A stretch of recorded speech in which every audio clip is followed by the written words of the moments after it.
Eh, host boleh minta share screen. Ini the disable ini.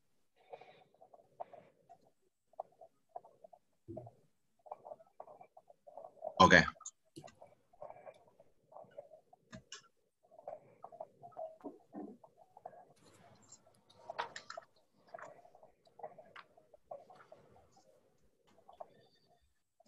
Jadi bahasan kita adalah the convergence.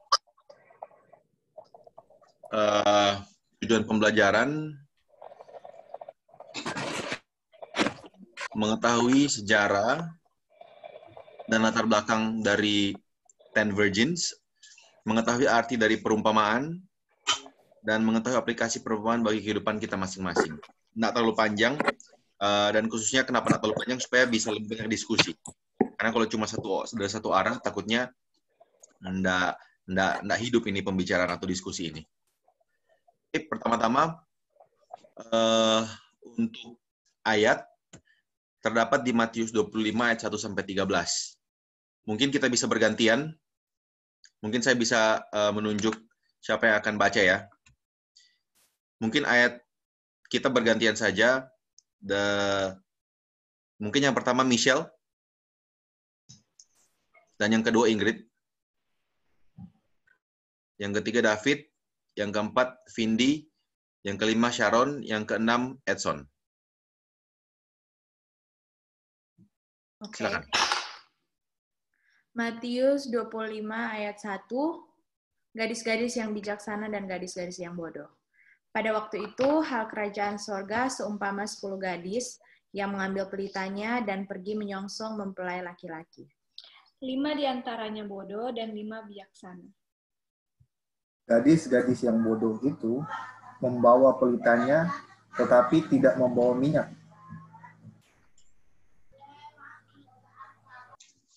Sedangkan gadis-gadis yang bijaksana itu membawa pelitanya dan juga minyak dalam buli-buli mereka.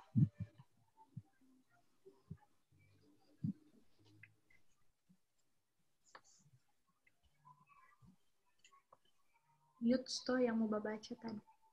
Sharon Sto, siapa ini sekarang? Oh. 5. Ayat 5, tetapi datang juga, mengantuklah mereka semua lalu tertidur. Edson yang ke-6. Ayat 26, ayat 6. Waktu tengah malam, terdengarlah suara yang berseru, mempelai datang, songsonglah dia. 7 Tilsra, 8 Nael, 9 Eva, 10 Jefferson, 11 Esther, 12 Arthur.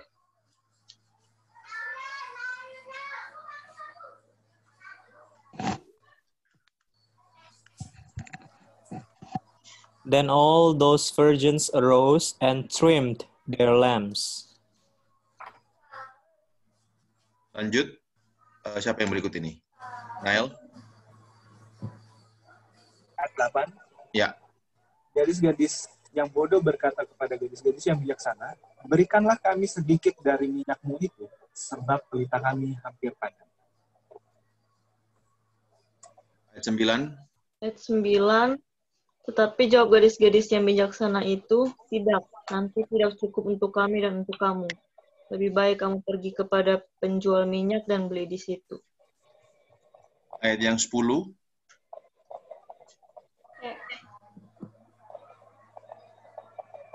Ayat yang 10 siapa Koten? Oh, Esther.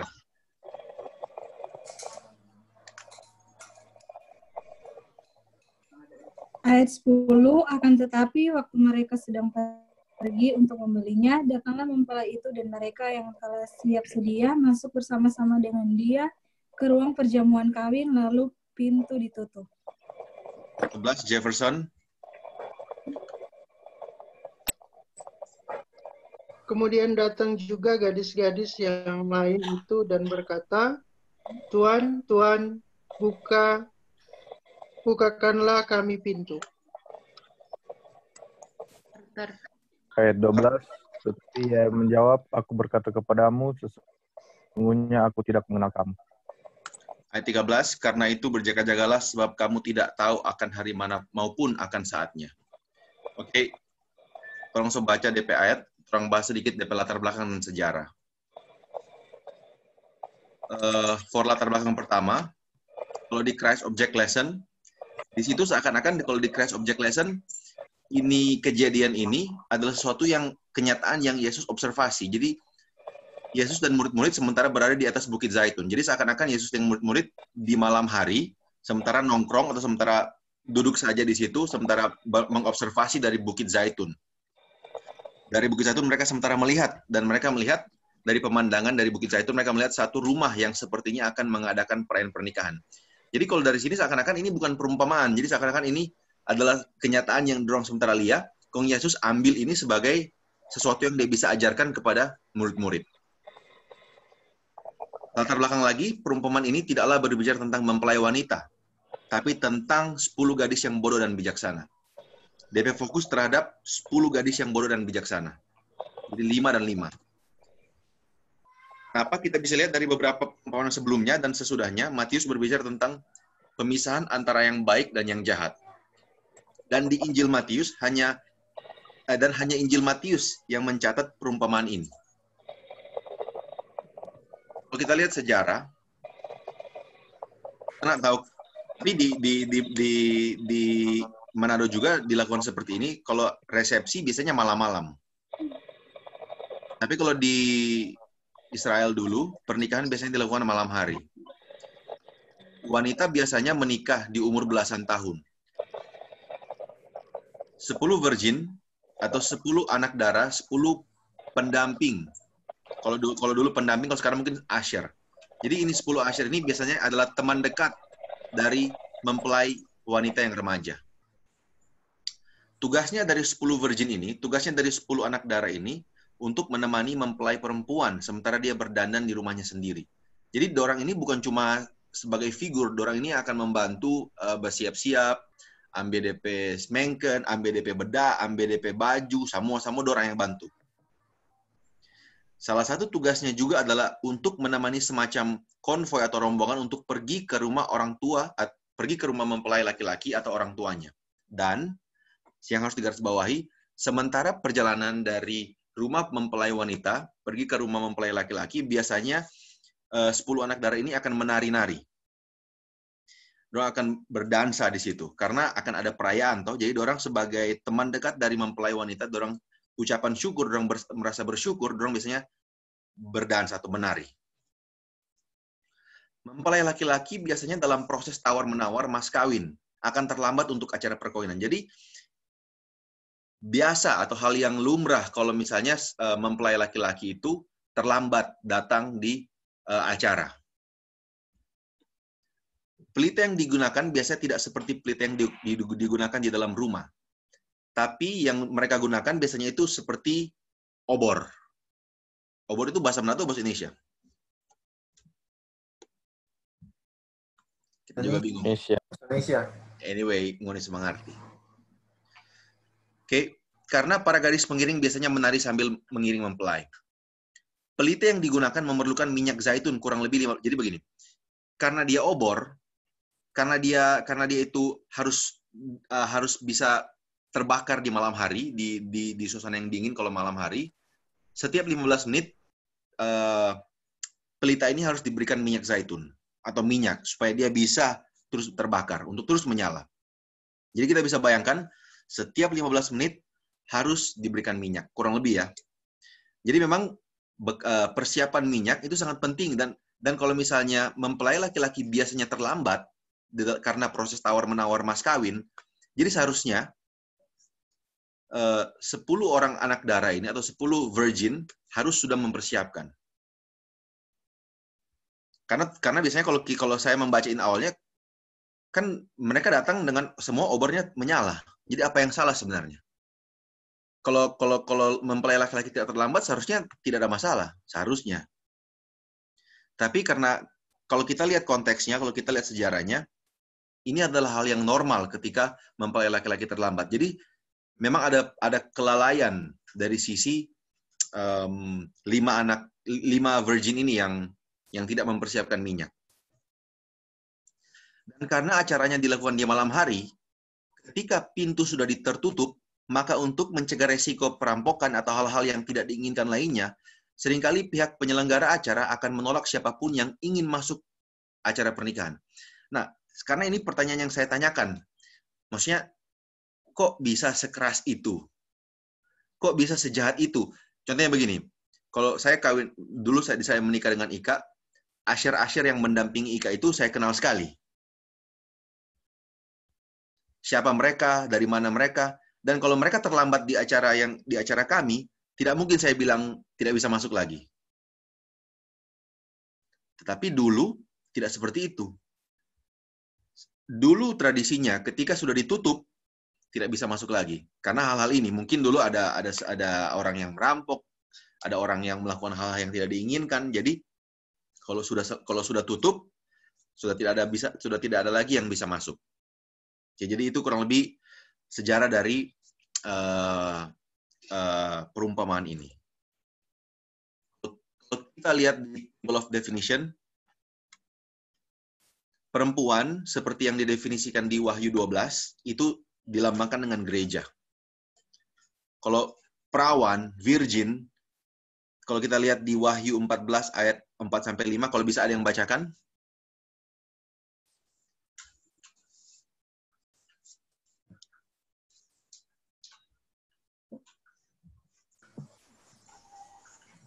Wahyu 14 ayat 4 dan 5. Mereka adalah orang-orang yang tidak mencemarkan dirinya dengan perempuan-perempuan, karena mereka murni sama seperti perawan. Mereka adalah orang-orang yang mengikuti anak domba itu kemana saja ia pergi. Mereka ditebus dari antara manusia sebagai korban-korban sulung bagi Allah dan bagi anak domba. Dan di dalam mulut mereka tidak terdapat dusta. Mereka tidak bercela. Oke, secara garis besar di sini virgin, walaupun kebalikannya, kalau di situ virgin yang tidak tercemar dengan perempuan berarti laki-laki. Tapi di sini virgin perempuan sama-sama virgin, kita bisa menyimpulkan bahwa itu mengartikan kemurnian. Jadi 10 virgin adalah God's pure church, gereja Tuhan yang anggota gereja Tuhan yang murni. Karena 10 dari wanita ini adalah virgin. Jadi kalau kita lihat Tuhan sementara melambangkan apa? Yesus sementara melambangkan perumpamaan tentang apa? Apakah ini berbicara tentang seluruh dunia atau dia hanya berbicara tentang satu gereja? Kalau menurut saya dia lebih spesifik hanya berbicara perumpamaan terhadap satu gereja. Karena dia berbicara tentang 10 virgin. Kalau kita lihat di sini pelita itu artinya firman Tuhan. Ada yang bisa bacakan Mazmur 119 ayat 105?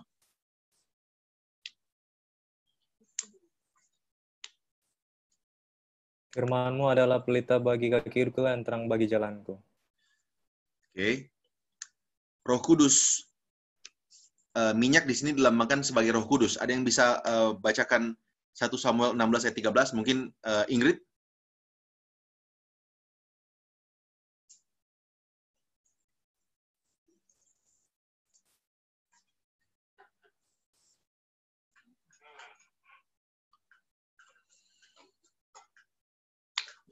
Berapa Kak Ian? 16 ayat 13. 1 Samuel 16 ayat 13. Samuel mengambil tabung tanduk yang berisi minyak itu dan mengurapi Daud di tengah-tengah saudara-saudaranya. Sejak hari itu dan seterusnya berkuasalah roh Tuhan atas Daud, lalu berangkatlah Samuel menuju Rama.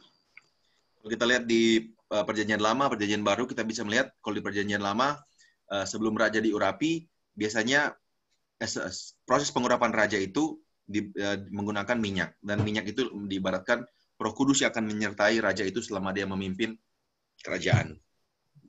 Jadi 5 gadis bodoh, umat Tuhan yang membaca Alkitab tanpa Roh Kudus. Umat Tuhan yang membaca Alkitab tanpa Roh Kudus. Jadi umat Tuhan, kalau mereka membaca Alkitab, pengetahuan mereka akan tinggi terhadap firman Tuhan. Tapi Roh Kudus tidak bersama-sama dengan mereka. Kita bisa melihat di Alkitab ada banyak contoh orang yang sangat terpelajar di dalam firman Tuhan, tetapi mereka tidak memiliki Roh Kudus untuk menuntun mereka, dan akhirnya mereka melakukan hal-hal yang tidak baik. 5 gadis yang bijaksana, umat Tuhan yang membaca Alkitab atau memiliki firman Tuhan dengan penyertaan Roh Kudus. Oke. Dengan pengertian seperti itu, saya akan bacakan lagi Matius 25 ayat 1-13. Pada waktu itu, hal kerajaan sorga seumpama 10 gadis yang mengambil pelitanya dan pergi menyongsong mempelai laki-laki. 5 diantaranya bodoh dan 5 diantaranya bijaksana. Gadis-gadis yang bodoh itu membawa pelitanya, tetapi tidak membawa minyak. Sedangkan gadis-gadis yang bijaksana itu membawa pelitanya dan juga minyak dalam buli-buli mereka. Tetapi karena mempelai itu lama tidak datang juga, mengantuklah mereka semua lalu tertidur. Waktu tengah malam terdengarlah suara orang berseru, "Mempelai datang, songsonglah dia." Gadis itu pun bangun, semuanya lalu membereskan pelita mereka. Gadis-gadis yang bodoh berkata kepada gadis-gadis yang bijaksana, "Berikanlah kami sedikit dari minyakmu itu, sebab pelita kami hampir padam." Tapi jawab gadis-gadis yang bijaksana itu, "Tidak, nanti tidak cukup untuk kami dan untuk kamu. Lebih baik kamu pergi kepada penjual minyak dan beli di situ." Akan tetapi, waktu mereka sedang pergi untuk membelinya, datanglah mempelai itu dan mereka yang telah siap sedia masuk bersama-sama dengan dia ke ruang perjamuan kawin. Lalu pintu ditutup. Kemudian datang juga gadis-gadis yang lain itu dan berkata, "Tuan, Tuan, bukakanlah kami pintu." Tetapi ia menjawab, "Aku berkata kepadamu, sesungguhnya aku tidak mengenal kamu. Karena itu berjaga-jagalah sebab kamu tidak tahu akan hari maupun akan saatnya." Ini sesuatu yang kita mau garis bawahi sini. Semua tertidur. Yang bijaksana tertidur, yang bodoh juga tertidur. Apa artinya? Berarti di sini bukan cuma yang bodoh yang tertidur. Yang bijaksana juga tertidur. Jadi present church, gereja yang masa sekarang ini, kurang lebih Tuhan Yesus mengibaratkan orang semua lagi tertidur. Semua lagi tertidur. Yang kedua, due date. Semua ada timetable, semua ada batas waktunya. Batas waktu kapan orang mesti melakukan hal yang baik, kapan orang mesti mempersiapkan diri, semua ada DP timetable, semua ada DP due date. Ketika suara mempelai datang, tiba, orang pertama yang akan dicari oleh gadis bodoh adalah gadis yang bijaksana. Bagaimana kalau sebelum suara mempelai datang, yang bijaksana yang lebih dahulu mencari yang bodoh? Yang bijaksana lebih dahulu mencari yang bodoh. Ini maksudnya begini. Dalam tugas kita, dalam peran kita sebagai orang Kristen, kenapa kita harus menunggu mempelai itu datang sebelum orang cari patu yang bodoh itu? Kenapa orang tidak sambil orang solia ini seperti ini? Orang dalam peran sebagai orang Kristen, orang mencari orang yang bodoh ini. Atau bahkan orang tahu orang yang bodoh. We never know. Dan kita sangat senang dalam beberapa bulan terakhir ini atau 1 bulan terakhir ini kita tidak terlalu aktif di ini care group, tapi kita lihat di care group melakukan hal-hal seperti ini.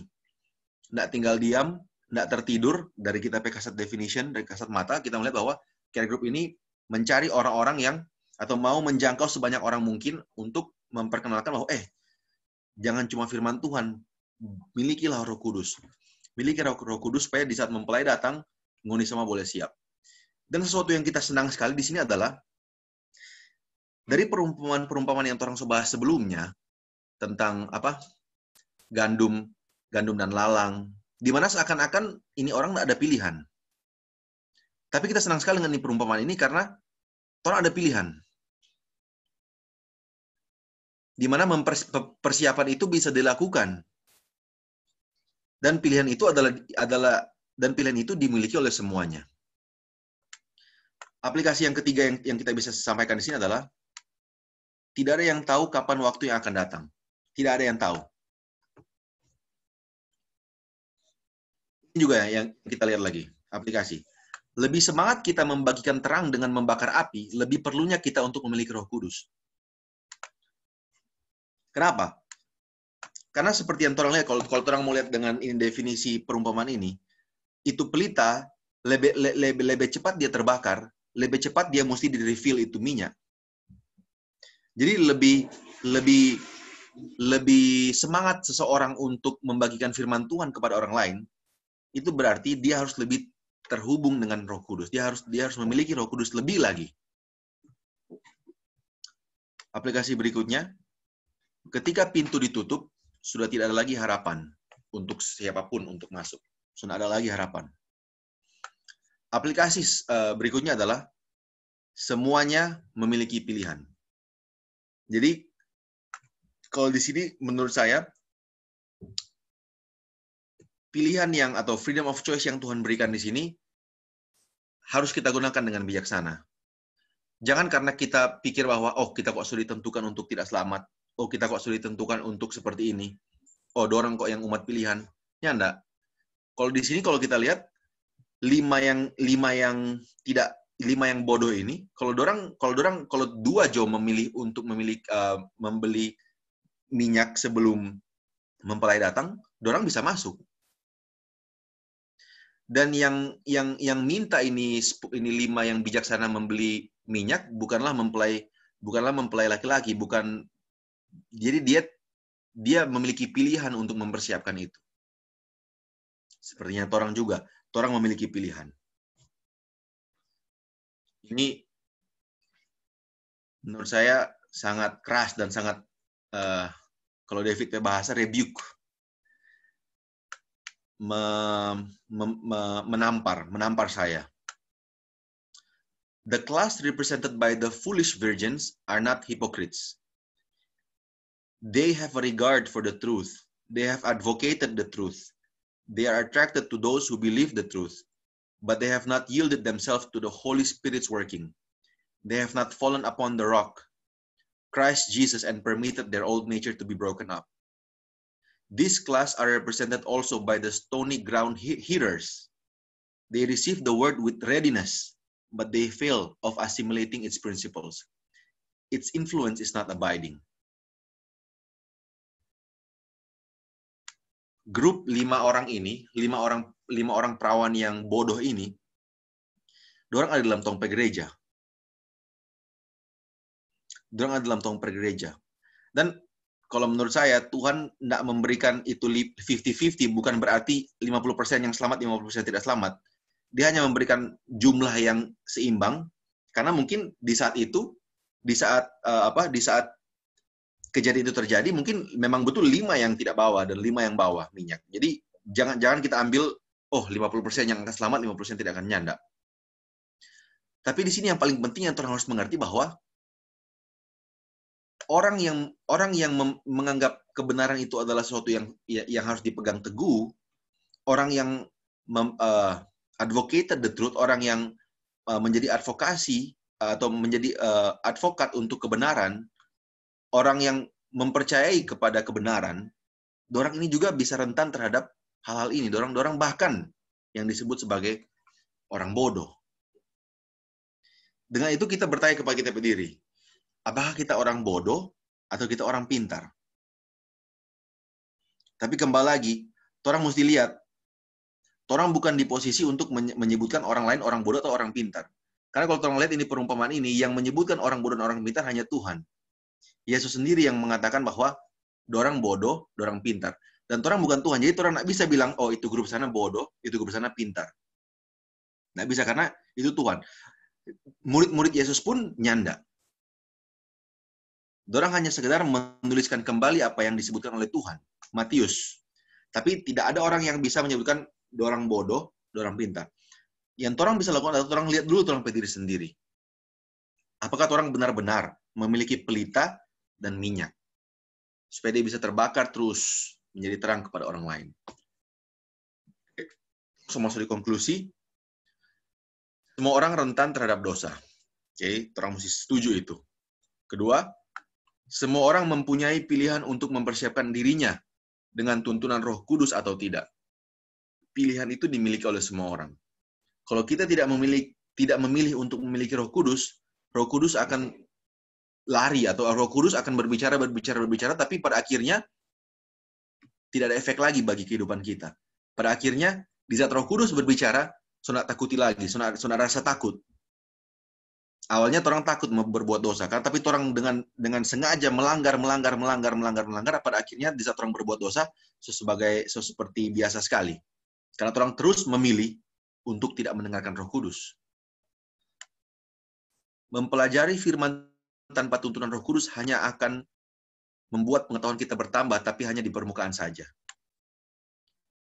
Penyesalan selalu dirasakan setelah semua berakhir. Oke, sudah selesai pembahasan tentang pemahaman tentang convergence. Oke, terima kasih Bapak Ian. Pembahasan yang menarik untuk didiskusikan lebih lanjut. Jika teman-teman punya pertanyaan atau tambahan atau hal-hal yang tadi kurang jelas atau terlalu cepat, boleh disampaikan ya, bebas. Ini kita cuma sedikit orang, jadi kita punya waktu yang lumayan banyak untuk diskusi. Sebelum teman-teman, saya menambahkan sedikit ya, terkait di Matius 25 ayat 7 ini. Kalau di bahasa Indonesianya nggak kelihatan. Di bahasa Indonesia nggak kelihatan. Di bahasa Indonesia bilang, gadis-gadis itu pun bangun semuanya, lalu membereskan pelita. Nah, bahasa Indonesia bilang membereskan pelita.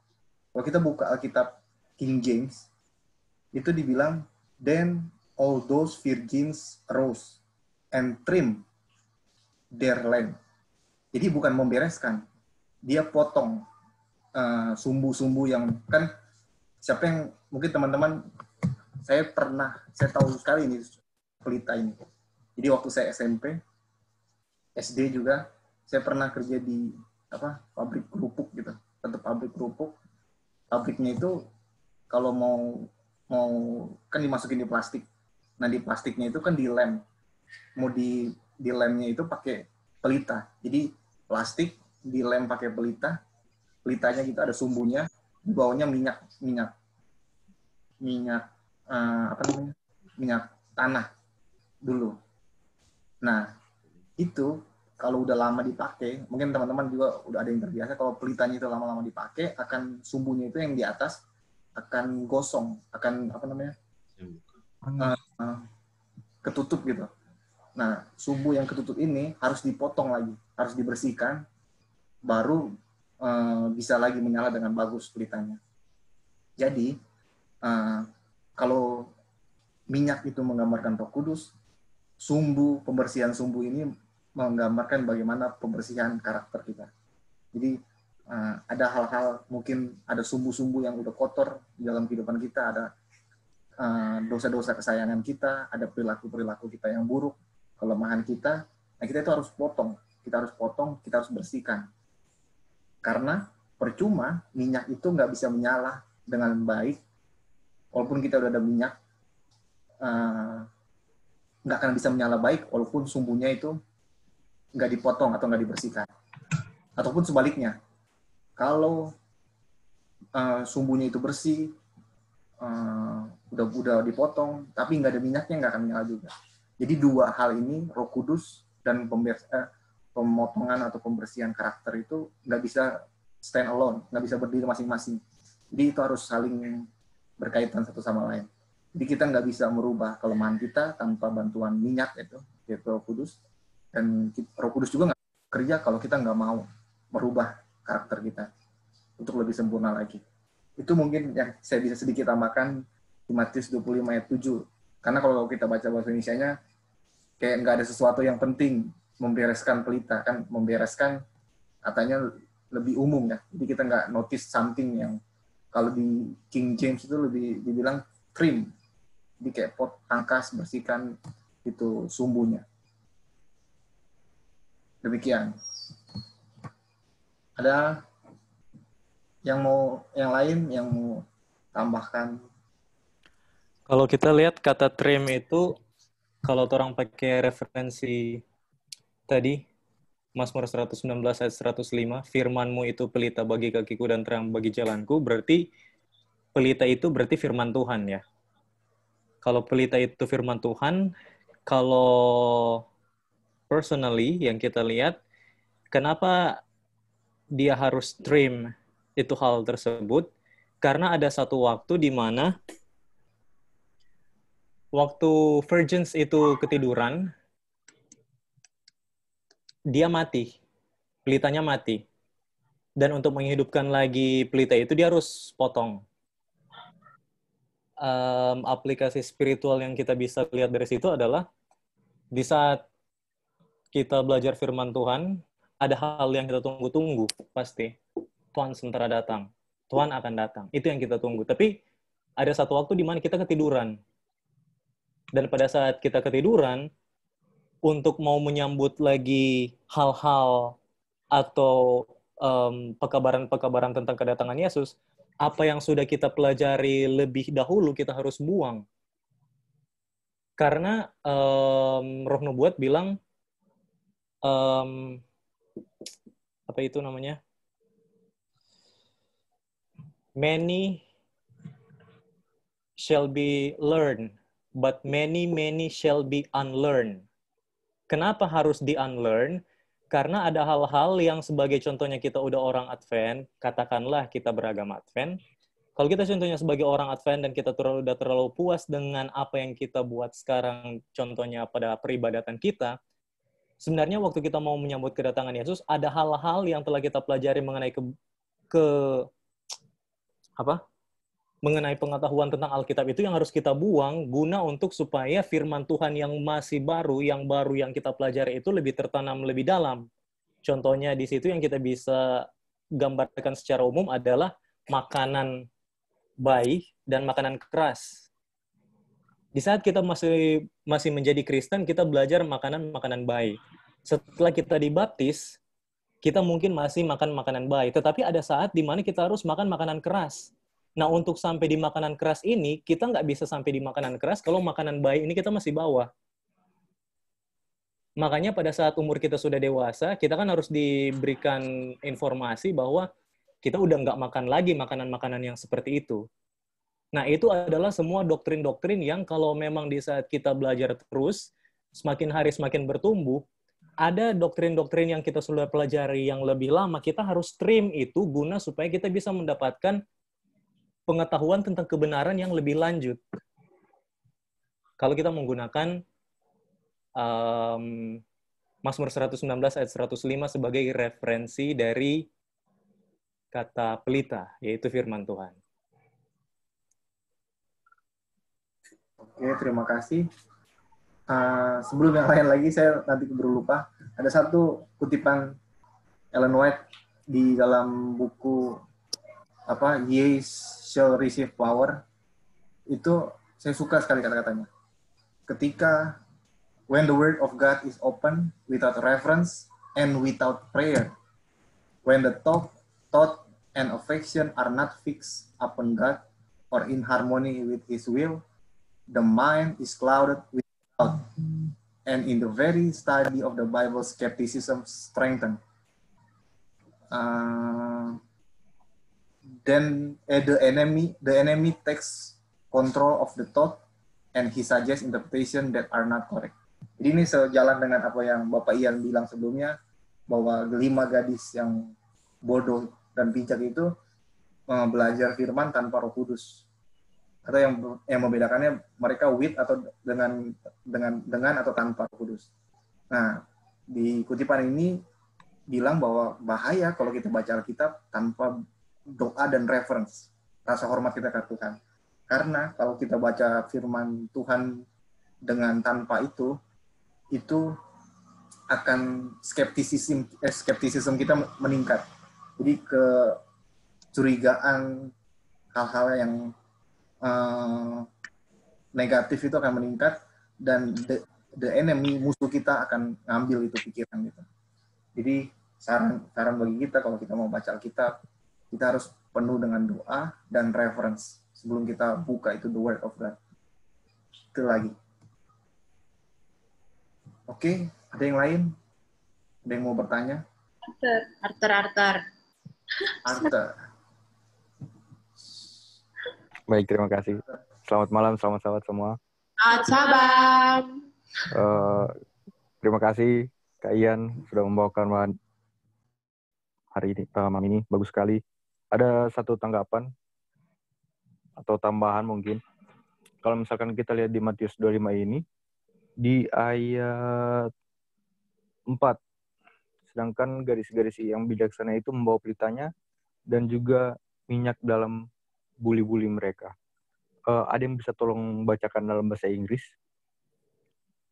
Kalau di bahasa Inggris, kalau nggak salah dia pakai kata vessels. Vessels, yes. But the wise took oil in their lamps.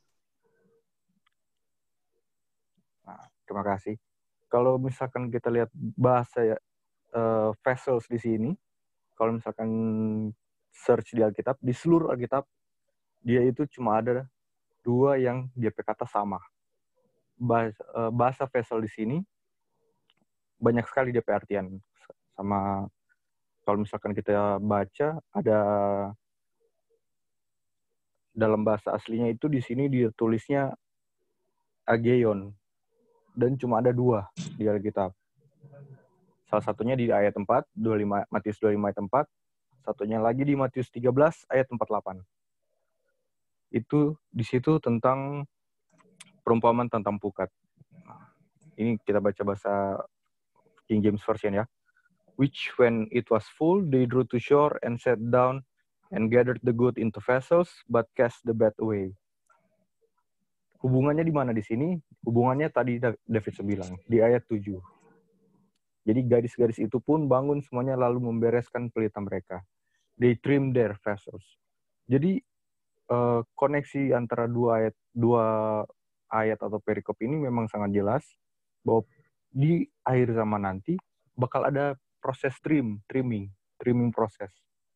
Di mana kita semua ini bakal disaring lagi kembali, bakal lihat kita ini pelita yang mempunyai minyak atau tidak mempunyai minyak. Jadi sebenarnya kalau misalkan kita lihat, terima kasih kalau Kak Ian tadi sudah bilang minyak itu Roh Kudus.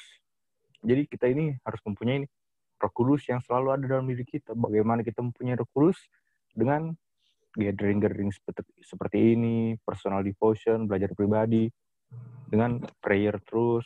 Jadi penting sekali buat kita untuk menjaga bahwa terang di dalam diri kita itu terus bersinar. Thank you, Arthur. Ada teman-teman yang lain mau bertanya atau menambahkan, atau ada hal-hal yang mau lebih ditekankan? Silakan. Feel free. Saya mau menambahkan sedikit. Mungkin tadi kalau nggak salah, Ian nggak bahas kan soal siapa penjual minyaknya. Iya nggak? Atau ada? Nah, kita tadi tertarik dengan ayat 9. Kan dia bilang, tetapi jawab gadis-gadis yang bijaksana itu, nanti tidak cukup untuk kami dan untuk kamu. Lebih baik kamu pergi kepada penjual minyak dan beli di situ. Nah, kalau aplikasi yang saya dapat dari sini adalah Roh Kudus itu, Tuhan Yesus digambarkan dengan penjual minyak. Kalau untuk saya pribadi ya. Nggak tahu mungkin dari teman-teman ada pendapat yang lain. Kalau dari saya, penjual minyak itu sebagai Kristus Yesus. Jadi kita itu nggak boleh minta Roh Kudus dari sesama orang. Melainkan kita harus datang kepada Yesus untuk membeli minyak tersebut. Itu sih yang kita dapat. Thank you. Baik, terima kasih Michelle. Ada lagi yang lain ingin memberikan pertanyaan? Kalau ada pertanyaan, jangan sungkan-sungkan untuk ditanyakan. Sorry, lupa tadi tambahan. Jadi kan mempelai laki-laki itu adalah Allah. Yang penjualnya itu adalah Tuhan Yesus yang menjadi orang peperantara. Yang memberikan Roh Kudus kepada masing-masing kita sebagai virgin. Terima kasih.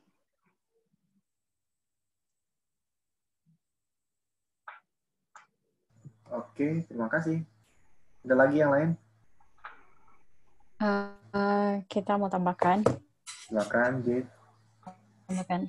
Tadi lagi Kak Ian kan selalu jelaskan bahwa yang sebutan bodoh dengan sebutan bijaksana, kalau yang kita baca sih, Marta Suruh pada nama buku, yang kita udah baca, sebenarnya di situ DP arti bodoh itu yang tidak mau mendengarkan. Kan kalau misalnya pelita itu dilambangkan dengan firman, jadi orang itu tidak mau mendengarkan tapi tidak melakukan. Mendengarkan tapi tidak melakukan. Itu untuk yang istilah bodoh. Tapi untuk istilah bijaksana, dia mendengarkan tetapi dia mendengarkan dan juga melakukan. Nah, kalau misalnya istilah bijaksana dan bodoh sebenarnya banyak kan di Alkitab. Kayak yang membangun rumah di atas batu dan di pasir itu kan DP istilah juga bodoh dan bijaksana. Nah, terus juga kalau misalnya, cerita Nuh juga, cerita Nuh. Dia termasuk orang yang bijaksana, sedangkan orang-orang yang dia kasih kabar itu juga, itu termasuk orang yang bodoh, karena saat pintu, ini kan istilahnya akhir zaman kan, saat pintu kasihan ditutup, sebenarnya dia mau bantu, sama dengan lima gadis yang bijaksana ini. Sebenarnya dia mau bantu, tapi DP pelita tidak cukup. Nah, sedangkan kalau di Nuh ini, dia sebenarnya mau bantu, tapi pintunya kan ditutup oleh malaikat kan. Nah, sebenarnya DP posisi di sini bagaimana orang dengar dan juga harus melakukan. DP inti di sini mendengar dan melakukan firman yang sudah kita dengarkan dan pelajari bersama-sama. Terima kasih, J, tambahannya. Kita mau bertanya. Silakan, Bapak Edson. Di ayat 11 bilang, kemudian datang juga gadis-gadis yang lain itu dan berkata, Tuan, Tuan, bukakanlah kami pintu. Jadi gadis-gadis yang lain ini, apakah mereka juga ini salah satu gadis yang semua ini hanya bodoh semua, atau memang bahkan mereka ini sebenarnya ada minyak, ada pelita, tapi mereka tidak siap di depan pintu. Jadi istilahnya mungkin mereka masih di rumah. Sedangkan yang 5 yang bijaksana ini sudah bersedia di depan pintu. Gimana kalau penjelasan di ayat ini? Atau yang penjelasan di ayat 11 ini, mereka yang bodoh yang tadi, yang karena minyaknya sudah habis, mereka mau minta minyak, terus mereka pergi, terus mereka balik, sudah tutup. Atau bisa juga ini yang ada minyak tapi tidak bersedia di depan pintu. Jadi kalau kita sinkron juga tentang akhir zaman, untuk akhir zaman, jadi ibarat kayak pintu kasihan, kita tidak tahu pintu kasihan kita kapan tertutup. Makanya di ayat 13 dia bilang, karena itu berjaga-jagalah sebab kamu tidak tahu akan hari maupun akan saatnya. Takutnya kita jauh dari Tuhan, kalau ada minyak, tapi jauh dari Tuhan kita anggap remeh, kita orang enteng. Atau bagaimana menurut teman-teman semua? Yang khusus ayat 11 ini, dia bilang yang other virgin, kalau bahasa Inggrisnya dia bilang other virgin.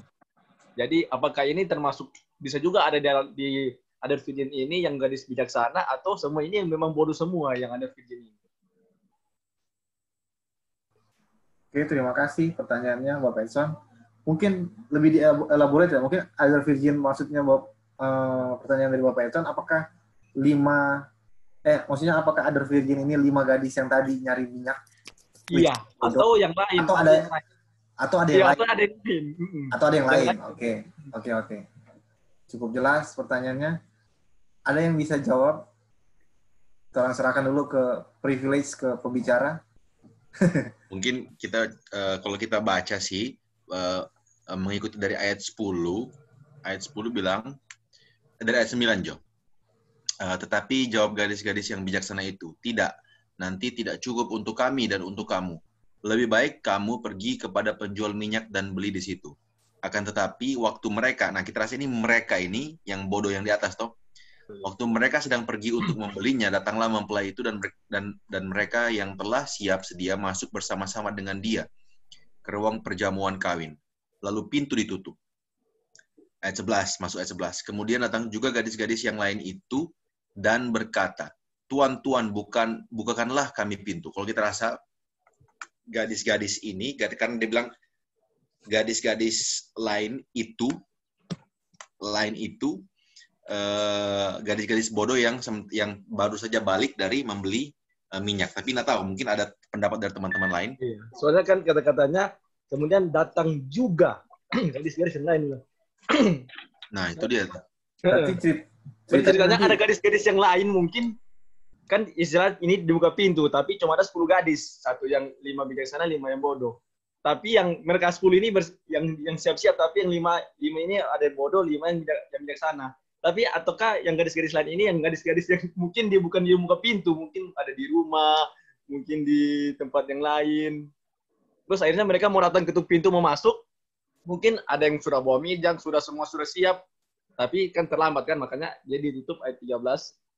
Hati-hati. Jadi ini kalau memang saya pikir apakah ini tentang kita tidak tahu ya, pintu kasihan kita tak kapan tertutup. Karena kan ini bicara air sama kan kedatangan Tuhan. Atau pendapat lain gimana tentang ini? Yang gadis-gadis yang lain ini. Berarti bukan hanya 10 gadis. Kalau bisa kalau kita baca itu ada gadis-gadis yang lain. Bukan bicara tentang 10 virgins only, tapi ada gadis-gadis yang lain.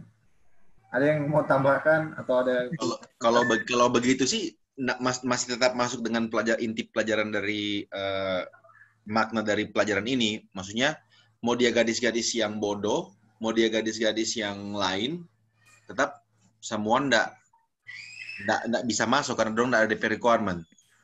Dorang sorry bukan ndak ada requirement. Dorang lewat batas waktu, tutup pintu. Terlambat ya. Terlambat. Itu dari kita, cuman mungkin ada teman lain. Ya mungkin jadi poinnya itu tadi. Berarti kalau kita berasa dari poin, yang terus emang so siap, yang so ada trompe minyak, ada pelita, dan yang siap. Kan? Karena kalau memang berarti yang garis-garis lain ini, dorong nyana siap. Mungkin juga mereka ada pelita tadi, tapi mereka nyana siap. Itu sih. Kalau mungkin aplikasi, kalau kita pikir sih, tapi mungkin pendapat dari teman-teman yang lain boleh. Kita, mungkin kita mau tambahkan sedikit. Kalau orang baca yang versi King James Version yang ayat 9, situ kan yang bijaksana, kalau kita baca ayatnya, ayat 9 ya. But the wise answered, saying, not so, lest there be not enough for us and you. But go ye rather to them that sell, and buy for yourself. Jadi buy for yourself. Berarti yang 5 ini yang bijaksana itu mereka tinggal di situ. Dan yang pulis itu mereka pergi untuk membeli.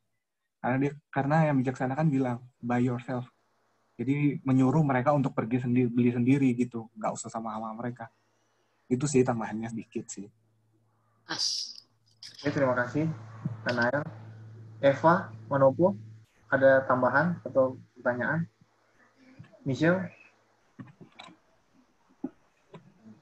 Dan mungkin aku mau tambahin dari aku pribadi. Di sini kan dipakai kata 10 ya. Angka 10 10 gadis, the 10 virgin. Waktu kita coba cari-cari dari versi Ibrani Yunani untuk angka 10 sendiri, ternyata angka 10 sendiri ini dia banyak hal. Dan rata-rata perumpamaan yang Tuhan Yesus kasih itu rata-rata 10-10. Kalau kita coba review kembali ya, rata-rata kan perumpamaannya Tuhan Yesus kan itu ada yang tentang 10 yang tentang 10 ini kan, yang 1 ini, terus ada juga yang diceritakan tentang 10 dosa, terus ada 10 dinar, dan banyak hal kalau kita cari tahu. Nah, selain dari itu, ternyata angka 10 juga ini bermakna dari 10 firman Allah, dari 2 loh batu itu sendiri. Dan kalau kita yang sempat kita pelajari sebelumnya tentang kemah suci, dari kemah suci sendiri, 10 ini, kemah suci itu terbentuk dari 10 tenda. Itu, Dam. Nah, yang kita mau tambahkan di sini, selain daripada ini angka, bukan dari sisi bagaimana, kan kalau yang di versi Indonesia sama versi Inggris kan judul perikopnya agak rancu. Kalau yang versi Inggris kita bacakan The 10 Virgin. Kalau yang versi Indonesia gadis-gadis bijaksana dan gadis-gadis yang bodoh. Nah, ini kayak jadi bingung gitu. Nah, kalau menurut kita, kalau dari yang kita baca dari dua versi ini, sebenarnya awalnya ke 10 wanita ini adalah 10 wanita yang bijaksana.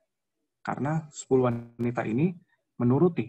Mereka menyediakan apa? Mereka sudah siap-siap semua, mereka udah siapin udah siapin minyak, udah ada kan dalam pelitanya mereka masing-masing.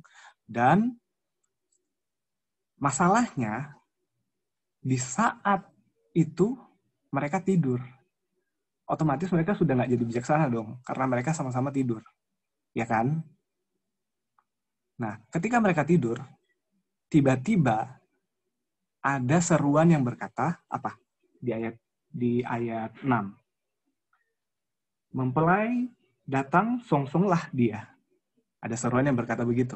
Nah, setelah ada seruan itu, kita sebagai, di sini kita semua Advent kan, ya kita tahulah siapa yang berkata seperti itu. Dan pasti kita tahu kalau itu adalah malaikat yang bilang kan, ya kan? Perkabaran 3 malaikat kan yang menyatakan bahwa apa?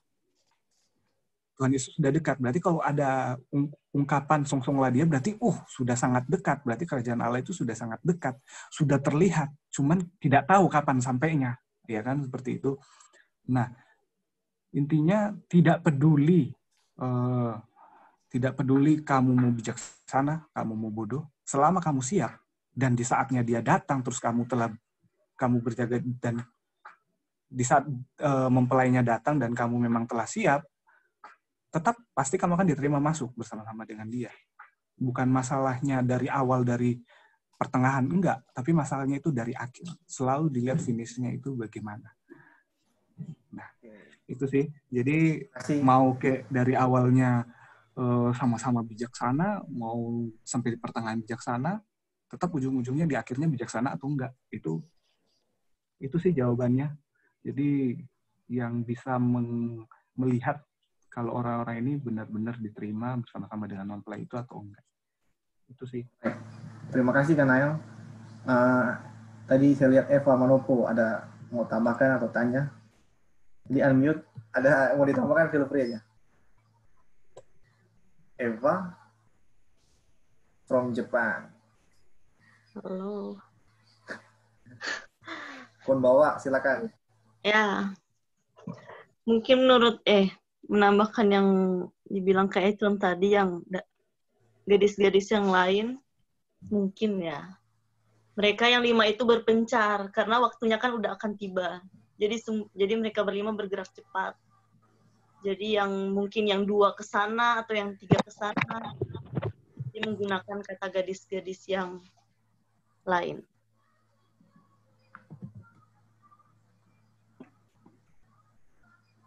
Oke, terima kasih Eva. Ada lagi yang lain teman-teman? Mau bertanya? Ini kata Katil. Oh, Katil. Silakan. Dari Sen, sorry. Oh, sorry. Nggak kelihatan. Oke, nggak apa-apa. Kalau dari kita, ada beberapa poin yang kita dapat secara pribadi.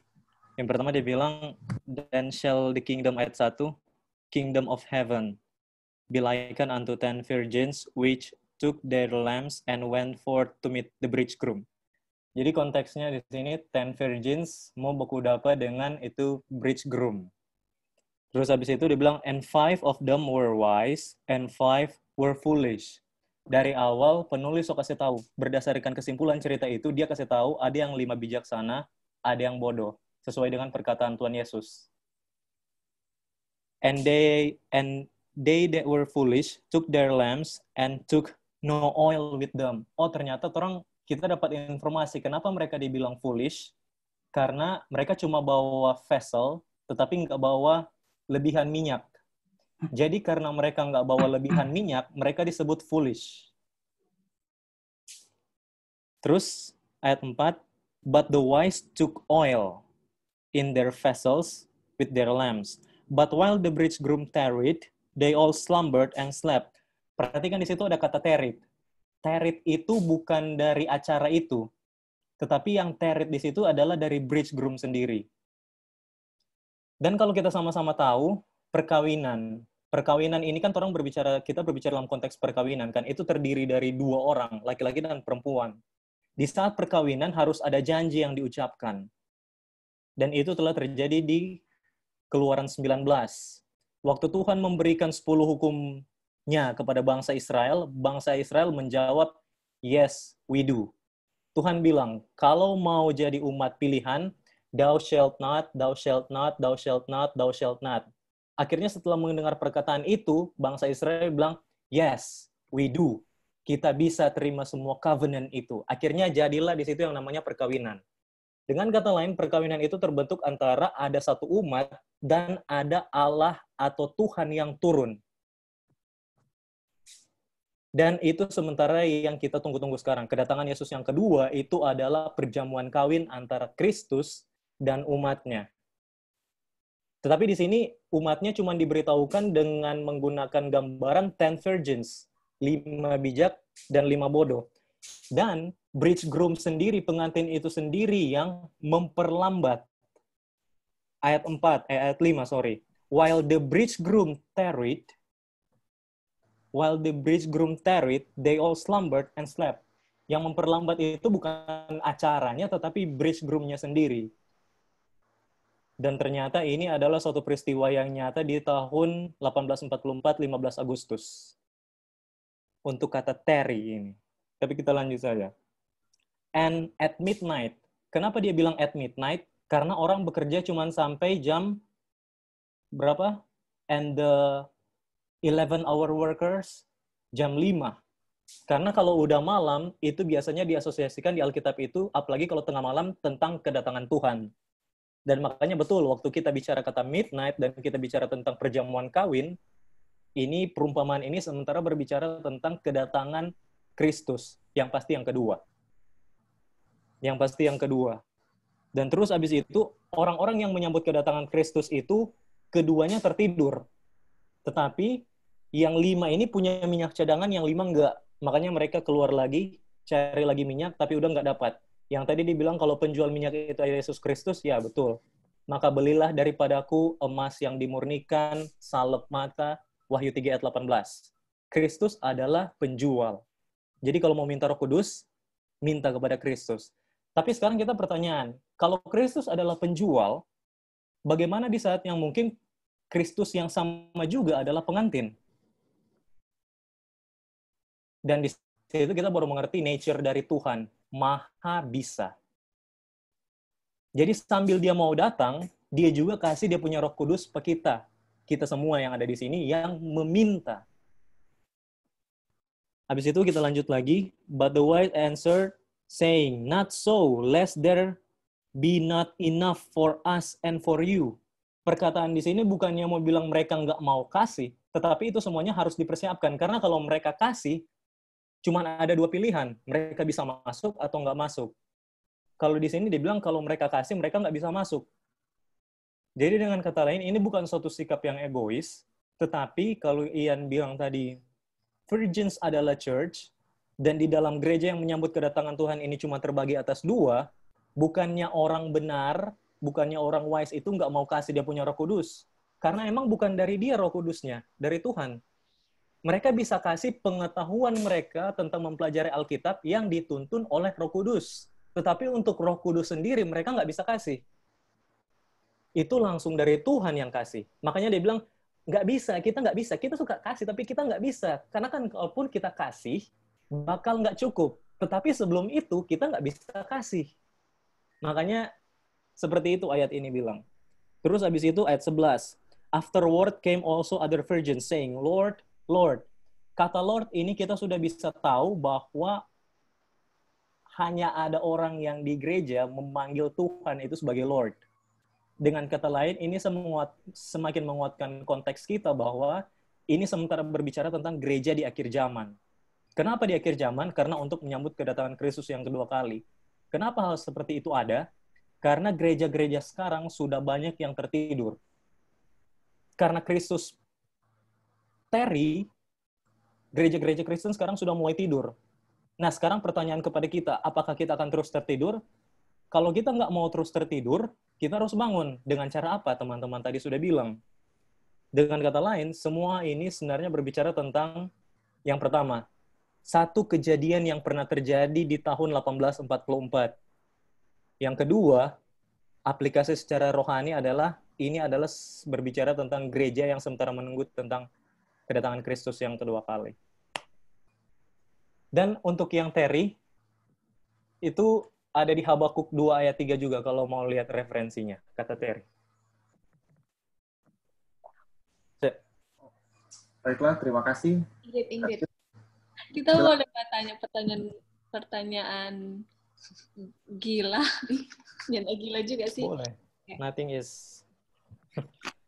Pertanyaan bodoh toh. Mata oleh. Kong beli pakai apa dang? Matius 6 ayat, coba kita buka di Matius 6.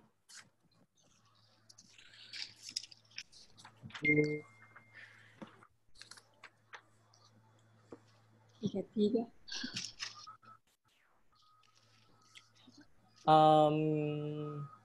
Dua. Bukan, itu yang Yesus berbicara tentang jikalau kita meminta 14. Roh Kudus, Bapa di surga akan memberikan juga kepada kita itu. Itu di mana ya? Matius berapa ya? Can anyone help me? Bagaimana kata-kata?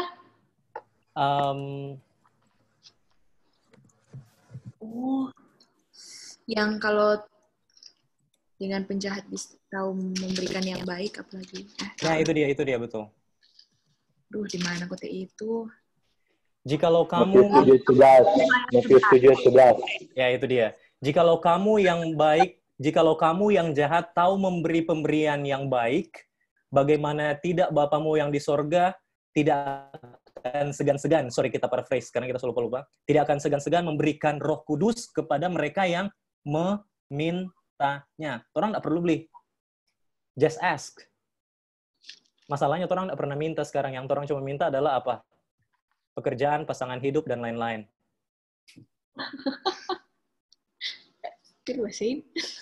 Tapi sebenarnya pada saat orang minta Roh Kudus, itu semua bakal dikasih. Karena kan Matius 6 ayat 33 toh, carilah dahulu kerajaan Allah, selebihnya itu akan ditambahkan. Cuman kadang, ya sama juga, orang nggak lihat bigger picture dari apa yang orang minta itu. Sebenarnya kalau orang cuma minta Roh Kudus aja, semua lain itu orang nggak perlu minta, karena akan dikasih. Jadi mari orang ya permintaan. Terima kasih. Ada pertanyaan? Silakan, karena mungkin pertanyaan ini agak susah-susah sedikit. Balikan dari Ingrid ya, Oke. Terus, sorry. Ya supaya sama-sama orang belajar tuh. Ayo, silakan. Jadi pertanyaan begini. Ini pembahasan seru sekali soalnya. Jadi enak dan kalbatan. Kan sebelum mempelai datang, kan dapat dorang so tahu kalau mempelai so dapat suara toh. Oh, song-song lah dia mempelai so datang. Nah, tiba-tiba si yang bodoh ini meminta kepada yang bijaksana. Minta minyak dong, gini. Tapi akhirnya karena nggak dikasih, mereka pergi. Ya kan? Nah, di saat yang bersamaan ketika yang bodoh pergi, si mempelai itu datang. Nah, pertanyaannya di sini. Waktu si bodoh pergi, mereka membeli minyak. Ya kan? Waktu mereka membeli minyak, mereka dapat minyak. Karena sesuai janji Tuhan, mintalah maka kamu akan diberi. Ya kan? Yes. Minta Roh Kudus maka diberi. Nah, di saat itu mempelai sudah datang loh. Mempelai itu sudah datang bersama gadis-gadis yang bijaksana. Yep. Kenapa minyaknya masih dikasih lagi kepada dia? Kalau sudah tahu dia nggak bakalan masuk ke dalam pernikahan itu. Nah, itu pertanyaannya. Apakah, ini pertanyaan kedua ya, apakah ketika kedatangan Tuhan yang kedua kali, ini orang-orang percaya ya, orang-orang percaya yang bodoh dan orang percaya yang bijaksana. Orang percaya yang bijaksana ketika melihat Yesus datang, mereka diangkat. Nah, di saat yang bersamaan, orang-orang yang bodoh ini pergi berdoa. Misalnya kan, kalau di Wahyu kita baca, ada yang bilang, oh, biarlah batu-batu ini menimpa kepada aku, toh. Tapi gimana kalau ada orang-orang yang bodoh? Mereka berdoa, minta Roh Kudus. Terus mereka dapat. Tapi mereka tetap naik ke surga. Itu pertanyaannya. Dan orang yakin sama-sama itu bukan Roh Kudus, tapi roh setan. Karena setan juga bisa kasih Holy Spirit from His. Makanya, orang jangan tertipu di akhir zaman nanti, kalau ada yang bisa bikin mujizat, itu dari umat Tuhan. Karena di akhir zaman nanti, setan juga bisa bikin mujizat lewat DP kuasa, lewat DP roh. Orang kan sama-sama kenal dengan probation, kan? Probation clause. Di saat probation clause, itu adalah periode di mana manusia akan bertambah jahat, yang jahat akan bertambah jahat, yang baik akan bertambah baik. Di saat kalau pintunya itu sudah tertutup, tapi mereka masih berdoa, dan Roh Kudus itu dikasih, sekarang pertanyaan, apakah Tuhan akan membukakan lagi pintu, habis itu akan tutup lagi? Karena masih dapat Roh Kudus. Dengan kata lain, kalau contohnya yang jahat setelah bertambah jahat, dan yang baik telah bertambah baik setelah pintu itu ditutup, dengan kata lain yang bisa kita pastikan adalah itu udah pasti bukan Roh Kudus yang datang dari Tuhan. But it is a Holy Spirit that comes from Satan. Karena setan juga bisa kasih Roh Kudus. Dia punya roh maksudnya. Oke, sip. Berarti yang artinya dalam perumpamaan tentang 10 gadis ini, yang si penjual itu bukan Yesus, tapi roh setan dong. Gitu ya? No. It's on another context. Sorry. Itu konteks yang lain. Di saat orang bilang belilah daripadaku, oke, Yesus itu adalah the giver atau pemberi dari yang kita minta. Tetapi kita perlu taruh konteks dulu. Itu mereka minta di saat kapan? Sedangkan ada satu periode di mana di saat Yesus bilang kalau kita minta itu akan dikasih. Tapi setelah itu kalau kita minta itu akan dikasih, pemberi berkat itu bukan cuma dari Yesus saja. Pemberi berkat itu bisa dari setan. Jadi, bukan pada saat contohnya kita, makanya di buku Matius 5, di situ dibilang bahwa Tuhan memberikan matahari kepada orang baik dan orang jahat. Dan di akhir zaman nanti, orang jahat juga bisa membuat mujizat. Jadi patokan dua itu, kalau contohnya dua hal ini kita bisa lihat kepada seseorang, itu akan menentukan dia itu umat siapa. Tetapi apakah kita bisa percaya orang itu datang dari umat Tuhan atau datang dari umat yang lain? Tentunya kita bisa percaya melalui Alkitab. Masalahnya kalau dalam konteks ini dan pertanyaan tadi, mereka membeli hal tersebut atau mereka membeli minyak tersebut setelah. Jadi ada batas waktu di situ. Setelah seruan itu muncul. Dan waktu mereka kembali, pintu udah ditutup. Kita ada mau tambah sedikit. Silakan. Bicara. Kalau orang lihat di ayat 10, akan tetapi waktu mereka sedang pergi untuk membelinya, datanglah mempelai itu dan mereka yang telah siap sedia masuk bersama-sama. Jadi di ayat sini nggak pernah bilang kalau orang sempat tabligh atau nyanda. Karena DP konteks ini sudah tengah malam pertama. Dan kalau di tengah malam, ya kita nggak tahu DP latar belakang apakah memang ada yang 24 jam standby. Tapi ayat itu nggak pernah bilang kalau misalnya minyak itu tersedia dan minyak itu ready. Dan orang itu diberikan minyak itu. Dan kita ada pertanyaan berikutnya malah. Kalau orang lihat kan, ada masa waktu di saat suara Here comes the bride, here comes the bridegroom. Midnight cry. Ya, midnight cry. Di saat suara itu ada sampai pintu ditutup. Ada masa periode waktu, Dang. Yes. Berandai-andai. Kalau misalnya ada yang siap dari itu 5 yang bodoh, di antara periode waktu ini, apakah orang bisa masuk? Oke. Jadi, apakah Kira-kira yang si bodoh ini, kalau mau dielaborate, bisa selamat gitu kan. Jadi Iya, di saat midnight cry.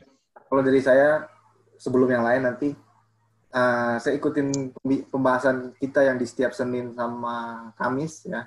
Pastornya kebetulan bahas dalam tentang ini. Jadi di situ dibilang bahwa nubuatan ini tidak, kita itu nggak percaya destination. Artinya destination itu orang Predestination. Iya, predestination, apa dari awal udah ditentukan, takdir atau nama bahasa Indonesia takdir. Jadi nggak ada takdir bahwa ini tuh 5 gadis bodoh yang udah ditentukan, ini yang 5 gadis bijaksana. Jadi bukan yang ditakdirkan dianya siapa, tapi yang dinubuatkan itu akan terjadi. Makanya Tuhan pernah bilang celaka, itu akan terjadi begini-begini, tapi celakalah kamu yang menggenapinya. Jadi pesannya, kalau dari pertanyaan yang tadi, bisa aja kalau dia wise, kalau bodoh, 5 gadis bodoh itu membawa minyak di vesselnya mereka, itu tentu bisa jadi selamat. Jadi kesempatan itu semua punya dari semua 10 virgin itu. Jadi poin saya nggak ada predestination dari awal, dan juga semua punya kesempatan yang sama untuk menyambut mempelai pria itu. Tentu kalau 5 gadis bodoh itu punya minyak, berarti udah bukan bodoh lagi kategorize-nya ke mereka. Itu sih. Ada yang lain? Tanggapannya? Atau dari Kak Ian masih ada yang? Mungkin kita juga mau, di saat kita pertanyaan terlalu dalam, kita juga mesti bilang ke kita diri, kita nggak bisa take it into literal word by word dari setiap perumpamaan, karena setiap perumpamaan ada DP fault. Orang kan manusia, ada DP fault yang nggak bisa selalu diibaratkan atau nggak bisa selalu sama dengan literal dengan kerajaan surga. Tuhan, orang bisa lihat DP garis besar yang sudah dibahas dan ditekankan tadi oleh teman-teman, bahwa memang orang fokus di DP garis besar itu dia, walaupun DP inti, dan kalau ini hal-hal kecil yang orang rasa, contohnya rupa yang pertanyaan-pertanyaan yang kita tanya tadi, contohnya orang mau perdebatkan, contohnya itu minyak beli di mana atau bagaimana, itu bisa orang tanyakan, tapi jangan sampai itu pertanyaan-pertanyaan kecil mengubah orang pandangan terhadap yang DP inti dah. Jangan sampai distract, orang distract ke inti dari pelajaran itu sih. Jadi, Kaptil, raise hand. Saya udah lihat. Kalau kita ada satu yang beruta koneksi. Jadi ini kan orang sementara berbicara tentang seruan tengah malam kan, atau midnight cry kan. DP makna atau aplikasi rohani adalah kejadian ini akan terjadi pada saat gereja Tuhan akan pulang ke rumah, atau masuk ke kerajaan sorga, atau masuk ke heavenly Canaan. Di Keluaran juga ada midnight cry. Dan hal seperti ini sama. Waktu 10 tulah ke-10, anak sulung mati, itu tengah malam kan? Dan terjadi suatu cry yang betul-betul great di tengah Mesir. Dan waktu jadi midnight cry di tengah Mesir, itu adalah pada saat orang Israel akan menuju ke tanah Kanaan duniawi. Dan di Matius 25, ada midnight cry juga yang sementara berlangsung yang kita belajar sini. Dan mereka juga, aplikasi literalnya itu adalah suatu gereja yang sementara menuju ke Kanaan surgawi. Dengan kata lain, poinnya apa? Ada dua persamaan yang kita bisa lihat. Dua-duanya ini memiliki midnight cry, dua-duanya ini seruan tengah malam, dan dua-duanya ini memiliki tujuan. Tapi kita nggak perlu pusing terlalu dalam di situ. Yang ingin saya tekankan atau tambahan dari yang saya baru kepikiran aja adalah di Alkitab, di saat kita mengerti perumpamaan-perumpamaan Alkitab, ada banyak hal-hal yang kita bisa koneksikan satu dengan yang lain. Yang mana dua hal tersebut memiliki tujuan yang sama, yang seperti saya bilang tadi. Dan itu hanyalah untuk supaya kita semua bisa, waktu mempelajari Alkitab, kita belajar line upon line. Kita dapat dari Keluaran, kita dapat dari Matius, ternyata konteksnya mirip. Kita gabungkan, itu bisa merupakan suatu hal yang berguna mungkin untuk teman-teman. Terima kasih. Oke, Arthur, silakan raise hand. Thank you Til so ungkit itu Midnight Cry itu. Tapi begini nih, yang jadi pertanyaan ke kehidupan kita sehari-hari di zaman sekarang ini, sebelum kematian anak sulung, ada suatu preparation yang Tuhan minta.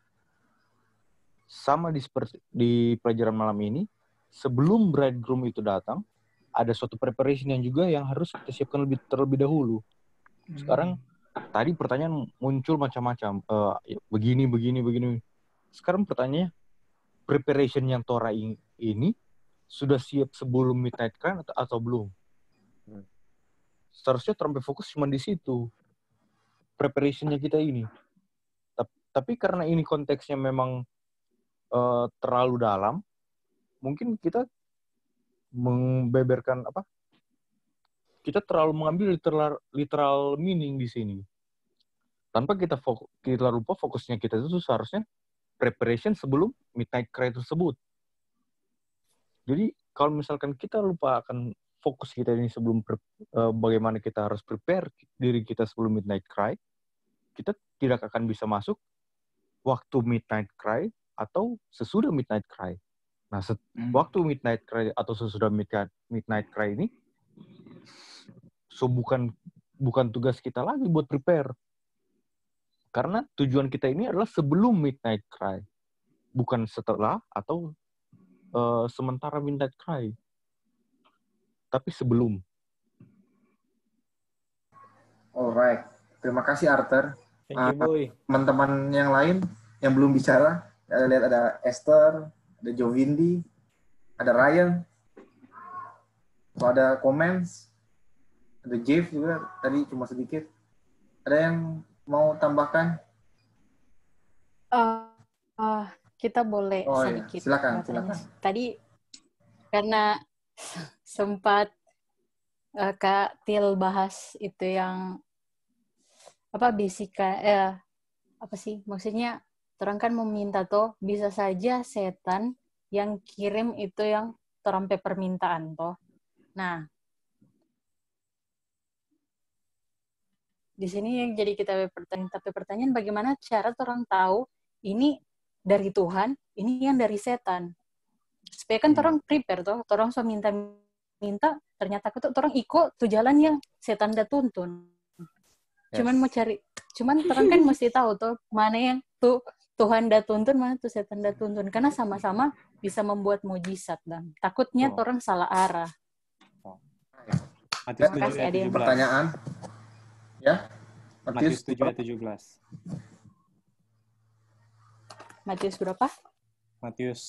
Yohanes 7 ayat 17.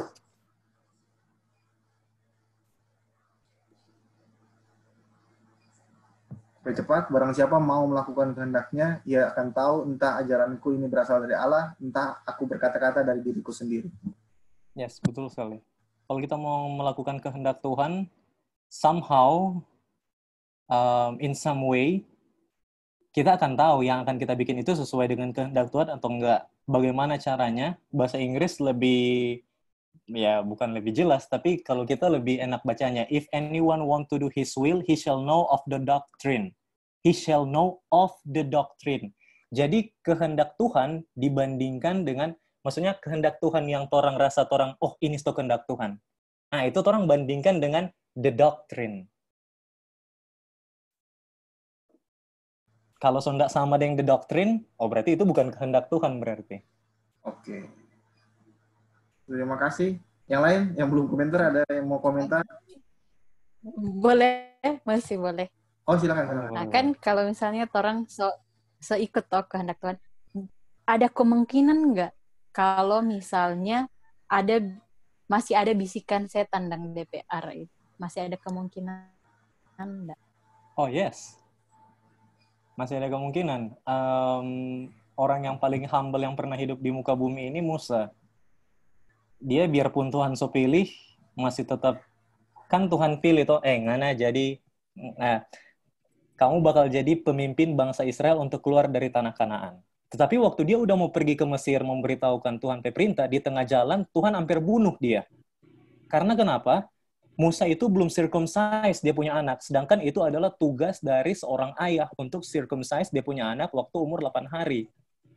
Dengan kata lain, biarpun Tuhan sudah pilih jadi contohnya pekerja Tuhan, jika ada satu hal saja yang nggak sejalan dengan firman Tuhan atau Tuhan punya perintah, orang itu bisa dapat bisikan dari yang lain juga. Contohnya Petrus. Petrus, Kisah Para Rasul 2 dipenuhi oleh Roh Kudus. Di hari Pentakosta. Dia berkhotbah berapa ribu orang dibaptis. Tetapi kalau kita baca di buku Galatia, di Galatia 2 ayat di bagian akhir-akhir, di situ Petrus ditegur sama Paulus. Karena kenapa? Petrus ini jadi orang munafik. Waktu belum ada murid-murid, dia makan dengan Gentiles. Tetapi waktu murid-murid datang, dia jauh. Jaim. Jadi kayak Petrus udah dapat Roh Kudus malah di Kisah Para Rasul 1 ayat 8, kok habis itu udah baptis orang 2.000 orang, berapa ribu orang waktu itu, tetapi Rasul Paulus masih bisa tegur dia karena dia berbuat salah. Intinya adalah, sampai sebelum kita diubahkan, hal tersebut masih akan tetap ada. Oke, terima kasih. Yang lain? Thank you, Kak. Terima kasih. Yang lain saya mau kasih kesempatan. Jangan sampai ada yang mau bicara tapi tidak terungkapkan. Silakan. Cuman ini mau tambah sedikit. Tadi Bro Arthur Kaing so tambahkan kan DPR Midnight Cry, itu betul sekali. Dan di sini kebanyakan dibahas minyak juga kan. Nah di sini minyak sangat penting juga kalau kita mesti ingat bersama, karena minyak kegunaannya banyak sekali. Contoh kalau di Perjanjian Lama minyak itu dipakai buat apa? Kalau misalkan mau kasih korban bakaran itu butuh minyak untuk menyalakan api. Kalau mau perpuluhan, mereka juga harus menyediakan minyak. Dan untuk mengurapi, mereka juga membutuhkan yang namanya minyak. Dan di sini, kalau kita nggak pakai minyak, terus kita asal-asalan pakai api langsung, maka ya yang terjadi sumbu itu akan habis terbakar oleh api itu. Itu sih tambahannya. Oke, terima kasih. Yang lain yang belum ngomong, Ryan, jangan sampai pulang nanti kecewa karena belum terungkapkan. Esther, Jovindi, silakan. Jefferson. Oh ya. Kita mau bilang satu hal, nggak related dengan apa yang tong bahas ini. Cuman related dengan alasan pertama, orang mau ambil ini alasan pertama kenapa Care Group mau bahas tentang perumpamaan supaya bisa mengajar orang lain seperti cara Yesus mengajar orang lain. Kalau orang lihat sini, kalau udah lihat dari Christ Object Lesson, bisa-bisa kita simpulkan bahwa ini sesuatu yang bukan random sih, tapi tiba-tiba Yesus terinspirasi while he was di Bukit Zaitun itu. Lagi santai, dia lihat itu rumah yang dihiasi so siap, tiba-tiba dia terinspirasi dan kita yakin itu Roh Kudus yang kasih tahu Pak Yesus bahwa ngana bisa kasih ini perumpamaan penganape murid-murid dengan pendekatan seperti ini. Dan kita rasa di saat Yesus memberikan itu murid-muridnya langsung bisa relate. Nah, bagaimana itu bisa orang aplikasikan? Yang pertama, minyak, Maksudnya bagaimana sespontan itu, bagaimana sefluid, secair itu Yesus bisa sampaikan itu. Walaupun orang tidak akan secair dan sehebat Yesus, tapi di saat orang memiliki Roh Kudus, dia akan mampukan 4 orang at the right time, at the right moment, memberikan firman atau memberikan Injil kepada orang lain. Dan kita rasa DP kunci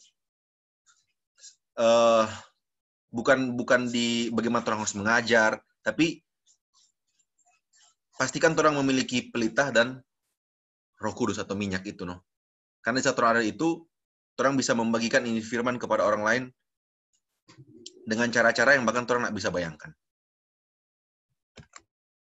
Terima kasih, Kak Ian. beberapa menit lagi saya akan tutup. Ada teman-teman yang belum bicara tadi, saya kasih kesempatan untuk kalau mau ada yang masih diungkapkan, silakan. Kalau nggak ada, nanti kita akan segera tutup dan kita akan berdoa.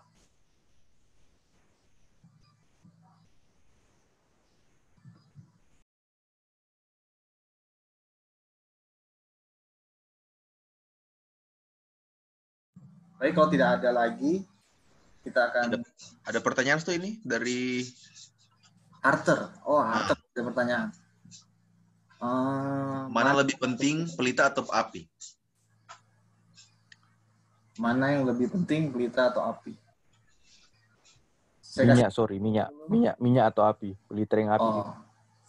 Itu sama. Saya kasih pilih. Kalau ada minyak, ada api tuh.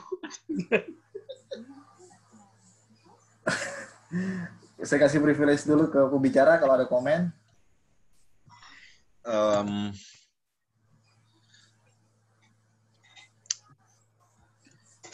Kalau kita lihat sih, di saat orang ada minyak, kalau dari perumpamaan ini, dan kalau dari pengertian tentang Roh Kudus, so pasti itu orang akan diberikan Roh Kudus di saat dia siap untuk menerima, dan di saat dia memang dalam DP itu, di DP hubungan dengan Tuhan. Dan Roh Kudus akan masuk kepada orang yang siap. Jadi kita sendiri nggak bisa jawab yang mana lebih penting. Tapi yang kita pasti, orang yang akan ada Roh Kudus, so pasti akan ada api.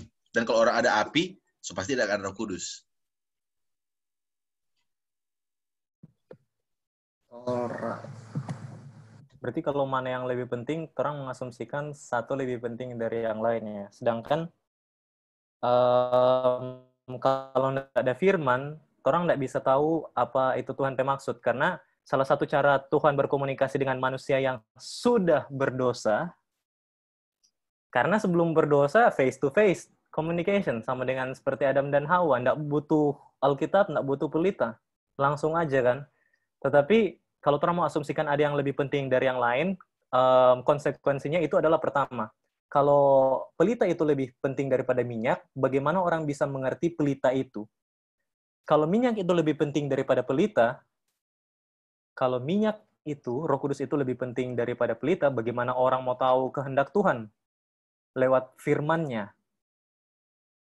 Jadi, untuk mana dia lebih dari satu hal dan hal yang lain, mungkin orang perlu trace back. Kita perlu trace back karena dua hal tersebut, Yohanes 8 ayat 16, jika roh itu datang, dia akan menuntun kamu kepada semua kebenaran. Tuhan kasih Roh Kudus supaya kita bisa mengerti semua kebenaran. Dan salah satu cara Tuhan untuk berkomunikasi dengan manusia yang sudah berdosa adalah melalui testimony of Jesus Christ, spirit of prophecy.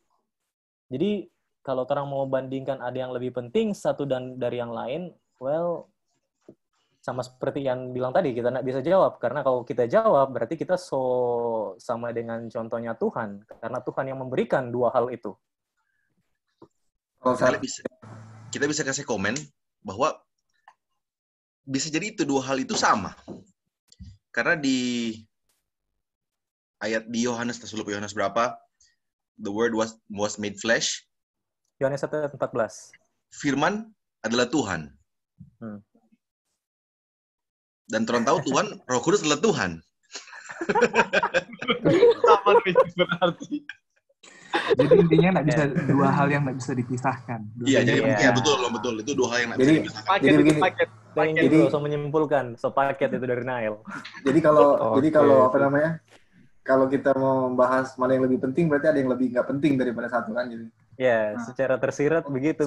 Sedangkan kalau di tubuh itu kan kayak ini orang nanti terjebak di gereja, oh tubuh ini kepala lebih penting, tangan lebih penting.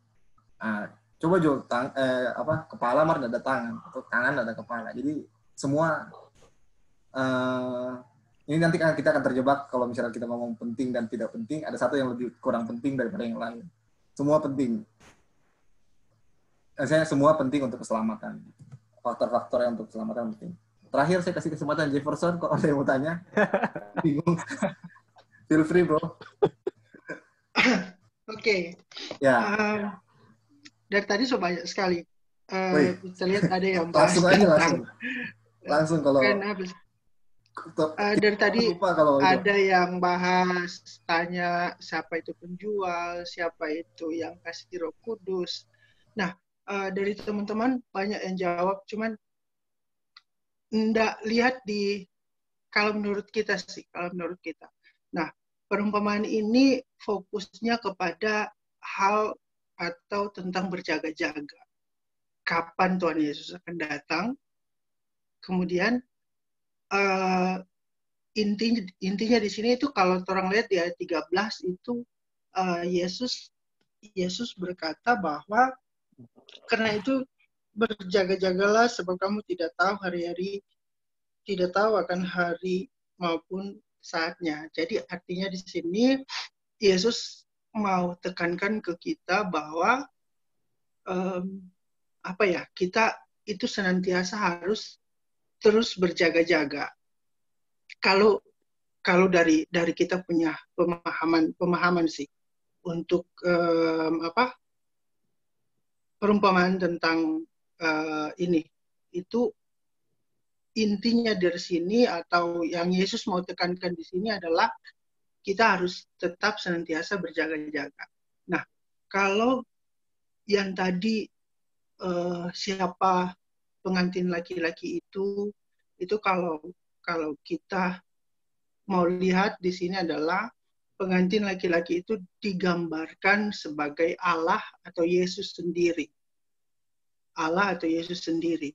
Nah, kemudian untuk mempelai perempuan, yang gadis-gadis itu digambarkan sebagai rasul-rasul atau murid-muridnya Yesus. Itu jemaat, sorry. Itu jemaat. Jemaat, dan itu ditujukan bukan hanya, kalau kita lihat di situ bukan ditujukan hanya kepada 10 gadis yang 5-nya itu bijaksana dan 5-nya itu bodoh, tetapi ada kawanan kecil lain. Kalau kita lihat itu yang di ayatnya yang ke-9 kalau nggak salah. 10.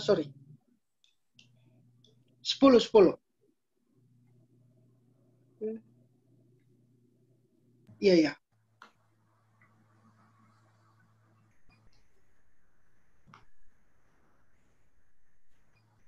Ya, ayatnya yang ke-10. Dan yang ketika mereka datang itu, pintunya sudah ditutup. Itu kalau kita lihat sini, konteksnya sih bukan cuman 10 gadis itu, tetapi ada kawanan kecil atau jemaat yang lain yang mereka ingin masuk ke dalam acara itu, tetapi ketika mereka datang, pintunya itu tidak lagi bisa dibuka. Gitu. Itu sih yang kita pikirkan, yang kita dapat sedikit sih dari itu. Intinya adalah di ayat yang 13 itu sih. Kalau kita dapat dari perumpamaan ini, itu tentang hal berjaga-jaga, kapan Yesus akan datang, lalu apa tadi yang teman-teman sudah bahas, itu semualah acara-caranya. Tetapi pokoknya di sini adalah kalau menurut kita di ayat yang ke-13. Itu sih tambahan dari kita. Terima kasih Jefferson. Jadi tadi kita semua terlalu sibuk dengan hal-hal yang kecil-kecil sampai lupa bahas ayat 13 yang tadi Jefferson menekankan bahwa Tuhan tekankan di terakhir bahwa ketahuilah kita harus berjaga-jaga. Bukan karena waktu yang sudah terbatas, kita sambung di Bible Study berikutnya. Di Manado udah jam 10, di Papua udah jam 11, jadi takutnya kita makin lat. Kita akan berdoa sebelum kita tutup. Teman-teman yang punya permintaan doa, boleh di chat di kolom chat, atau boleh disampaikan secara langsung. Kalau ada yang mau disampaikan untuk didoakan. Tolong doakan. Tadi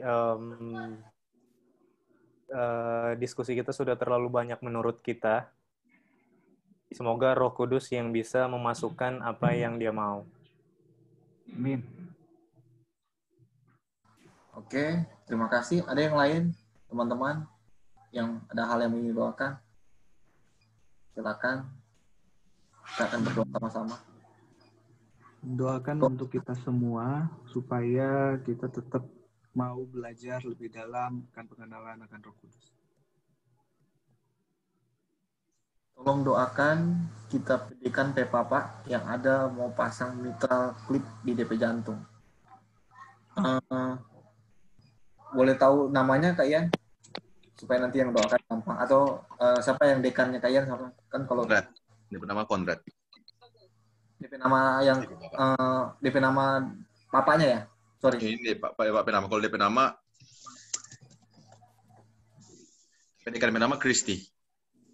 Itu dekannya penama Kristi, kalau yang bapaknya Konrad. Oke. Iya. Jadi Bapak Konrad sedang mau pasang klip jantung. Tolong doakan, berarti operasi kan? Mau operasi. Iya. Doakan. Ada lagi teman-teman? Dari satu-satu ini, kalau ada atau nggak ada, silakan. Ada dari atas saya, ada Jefferson. Ada yang mau didoakan, bro? Doakan untuk pekerjaan, ya rencana untuk bangun rumah sama satu supaya tetap sehat dan boleh ini sih terus ini Roh Kudus boleh tuntun terus supaya mengerti apa yang orang bahas ini. Oke, itu aja. Oke, ini doakan Jefferson yang sedang membangun rumah dan juga semoga mengerti pelajaran yang baru didengar dan pelajaran-pelajaran yang Jefferson sudah ikutkan selama ini.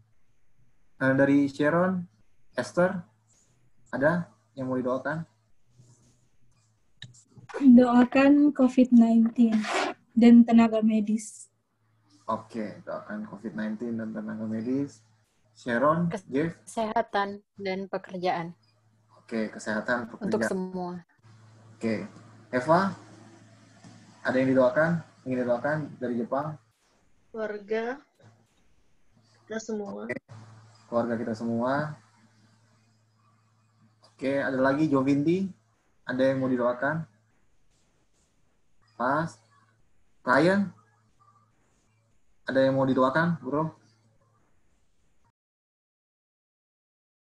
Doakan kita pe om, tapi tante, tapi kakak susaki. Hampir semua orang di rumah susaki. Sakit biasa atau bukan COVID?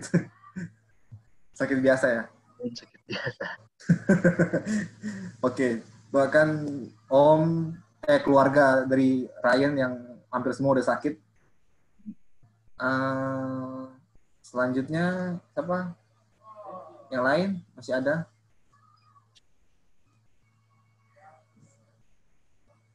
Tentu orang doakan orang P. Edson dan Gwen dalam rencana, orang masih doakan. Jadi Kanael akan pimpin kita dalam doa. Kanael, kita mau summarize tadi doa. Jangan lupa doakan dari Jefferson, doakan dia sedang membangun rumah. Dan juga dalam mengikuti pelajaran Bible Study, kayaknya Tuhan berikan Roh Kudus untuk menerangi lebih jauh. Doakan COVID-19 dari Esther. Doakan keluarga dari Eva dan keluarga yang lain. Jeff tadi doakan kesehatan semua. Dan juga kesehatan dari keluarga dari Ryan, teman kita. Ada yang kelewat? Kalau nggak ada, saya langsung serahkan ke Kak Nathanael untuk pimpin kita dalam doa. Kita satu dalam doa. Oke, mari kita tunduk kepala semua. Kita bersatu di dalam doa. Selamat malam Tuhan, selamat malam Roh Kudus, selamat malam Bapa kami. Mengucap syukur Tuhan atas penyertaan Tuhan pada malam hari ini. Sehingga kami anak-anak-Mu Tuhan dapat berkumpul bersama untuk mau mempelajari sebagian dari firman-Mu Tuhan. Tuhan, terima kasih Tuhan atas Roh Kudus-Mu yang telah membimbing kami serta menuntun kami Tuhan. Serta mendidik kami Tuhan untuk mau mengerti dan memahami untuk setiap pembelajaran akan 10 gadis yang bijaksana, Tuhan. 5 gadis yang bijaksana dan gadis-gadis yang bodoh, Tuhan. Biarlah Tuhan dalam setiap kehidupan kami, Tuhan, kami selalu diingatkan, Tuhan, untuk selalu sedia, untuk selalu berjaga-jaga, Tuhan. Agar supaya ketika Engkau datang, Tuhan, kami telah siap, Tuhan. Tuhan, biarlah ketika kami datang kepada Engkau, Tuhan, kami tidak membiarkan vessel yang ada dalam kami selalu kosong, Tuhan, melainkan kami datang dengan vessel yang penuh dengan isi penuh dengan minyak, Tuhan. Biarkanlah kami, Tuhan, untuk menjadi anak-anak-Mu yang lebih rendah hati lagi, Tuhan, untuk taat dan selalu mau merenungkan firman-Mu, Tuhan, baik siang dan malam, Tuhan. Terima kasih ya Bapa atas anak-anak-Mu ini yang merendahkan hati untuk pelajari Bible study pada malam hari ini, Tuhan. Kiranya Tuhan dari setiap semua yang telah kami pelajari, setiap pertanyaan, setiap tambahan yang telah kami dengarkan, Tuhan, semuanya itu, biarlah Roh Kudus-Mu yang menuntun kami, membimbing, serta mengarahkan kepada kami yang maksud dan tujuan-Mu, Tuhan, akan dari perumpamaan ini, Tuhan. Tuhan, kami juga mau berdoa, Tuhan.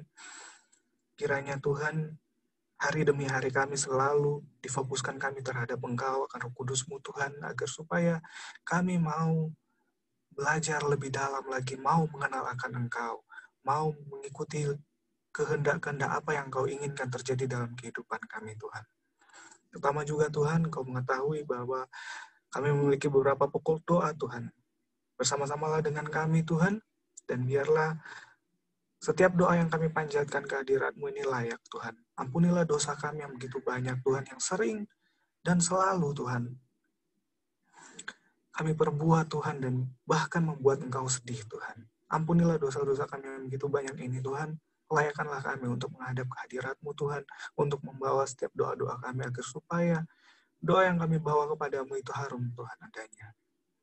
Ya Bapa, pada malam hari ini, kami mau berdoa untuk wabah yang sedang terjadi dalam negara kami dan bumi ini, Tuhan, di mana COVID-19 telah merajalela di mana-mana, Tuhan.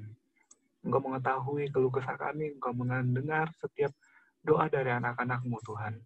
Biarlah Engkau yang memberikan perlindungan, biarlah Engkau yang memberikan kekuatan kepada setiap kami, serta kesehatan, Tuhan, untuk menjalani setiap kehidupan kami. Apabila kami bersama-sama, Tuhan, dengan penyakit ini, kehendak-Mu saja yang terjadi, Tuhan, dan bukan kehendak kami, sebab kami percaya, Tuhan, ketika Engkau beserta dengan kami, Tuhan, maka Engkau akan melindungi kami dari segala mara bahaya, Tuhan. Tuhan, kami juga berdoa, Tuhan, untuk kami semua yang bekerja, Tuhan. Kiranya setiap pekerjaan yang telah kami kerjakan, Tuhan, semuanya ini baik adanya oleh karena Engkau menyertai kami, Tuhan. Sebab firman-Mu berkata, Tuhan, apa saja yang dikerjakannya akan berhasil apabila kami siang dan malam mengandalkan Engkau, Tuhan, dan selalu dan memandang hanya kepada Engkau, Tuhan. Tuhan, kami juga berdoa untuk setiap kesehatan kami dan memberikan kekuatan kepada tubuh jasmani kami, Tuhan.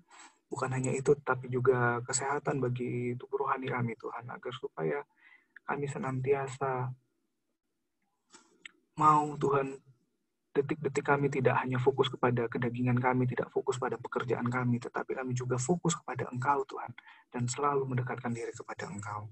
Tuhan, kami juga berdoa untuk sahabat kami Jefferson, Tuhan, dalam setiap pekerjaannya, kiranya yang saat ini juga sedang membangun rumah, Tuhan. Engkau yang menuntunnya, Engkau yang membimbing, Tuhan, dalam setiap pekerjaannya, agar supaya apa yang dia lakukan berhasil, Tuhan, dan biarlah, Tuhan, semuanya itu bukan untuk kesenangannya, Tuhan, melainkan untuk kemuliaannya, dan ketika semua apa yang dia kerjakan berhasil, Tuhan, biarlah nama-Mu saja dipermuliakan, Tuhan, dan membuat dia memuji dan membesarkan nama-Mu saja, Tuhan. Engkau yang memberikan Roh Kudus, Tuhan, Engkau berkata kepada kami, kepada anak-anak-Mu juga, Tuhan, bahwa apabila kami meminta, Tuhan, kami mengetuk dan kami mencari, maka Engkau akan membukakannya dan Engkau akan memberikannya, Tuhan. Kami meminta Roh Kudus itu, Tuhan, biarlah Roh Kudus-Mu tetap bersama-sama dengan kami senantiasa dan menuntun kami agar supaya kami senantiasa, Tuhan, di bawah naungan-Mu, Tuhan, untuk belajar dan mau mengerti akan maksud dan tujuan-Mu, Tuhan. Tuhan, kami juga berdoa untuk orang tua dari Dekan KIAN, Tuhan. Kiranya untuk setiap proses pengobatan, untuk setiap pemulihan yang sedang terjadi Tuhan. Biarlah Engkau yang memberikan jalan keluar Tuhan. Biarlah Engkau yang membimbing, Engkau yang memberikan kesehatan dan kesembuhan Tuhan dalam setiap tata cara apapun yang dilakukan oleh dokter ini Tuhan dalam pengobatan ini Tuhan. Biarlah kesembuhan yang berasal dari Engkau Tuhan yang sempurna terjadi pada Ibu Kristi ini Tuhan. Kami percaya Tuhan, Engkau adalah Allah yang sangat baik dalam kehidupan kami. Engkau adalah Allah yang telah mati di kayu salib Tuhan. Sehingga dengan bilur-bilur-Mu Tuhan, kami semua menjadi sembuh Tuhan.